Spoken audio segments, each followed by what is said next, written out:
محترم سامعین و ناظرین، السلام علیکم ورحمۃ اللہ تعالی وبرکاتہ۔ الصلاۃ والسلام علیک یا رسول اللہ وعلی آلک و اصحابک سیدی یا رسول اللہ صلی اللہ تعالی علیہ وسلم۔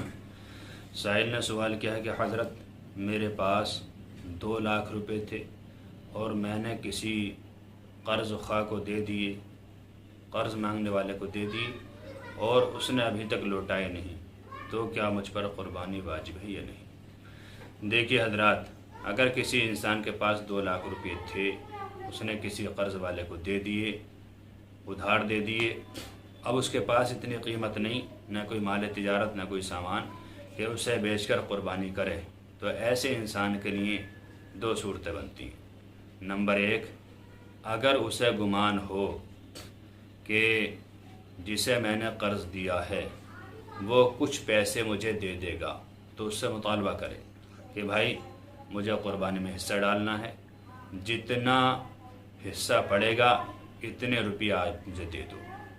اگر وہ دے دے تو قربانی کر لے، اگر وہ نہ دے تو پھر ایسے انسان پر قربانی واجب نہیں۔ دوسری صورت یہ بنتی ہے، کیا ادھار ملنے کے بعد، ایام قربانی گزرنے کے بعد وہ پیسے ملے تو کیا اس میں سے قربانی کی قیمت کی بکری کا قیمت کا صدقہ کرنا واجب ہے کہ نہیں؟ تو دیکھیے، قربانی کا ایام گزر گئے، اب وہ پیسے وصول ہوئے، تو ان میں سے ایک بکری کی قیمت کا صدقہ کرنا اس پر واجب نہیں، اس لیے کہ اس وقت جو ایام قربانی گزرے اس وقت یہ غنی تھا ہی نہیں، تو اس پر قربانی واجب نہیں تھی۔ جب واجب نہیں تھی تو اب قربانی کی قیمت کا صدقہ کرنا بھی واجب نہیں، لہذا ایسے انسان پر قربانی واجب نہیں۔ اللہ تعالیٰ سے دعا ہے کہ اللہ تعالیٰ ہمیں دین متین سیکھتے رہنے کی توفیق عطا فرمائے، اس پر عمل کرنے کی توفیق عطا فرمائے۔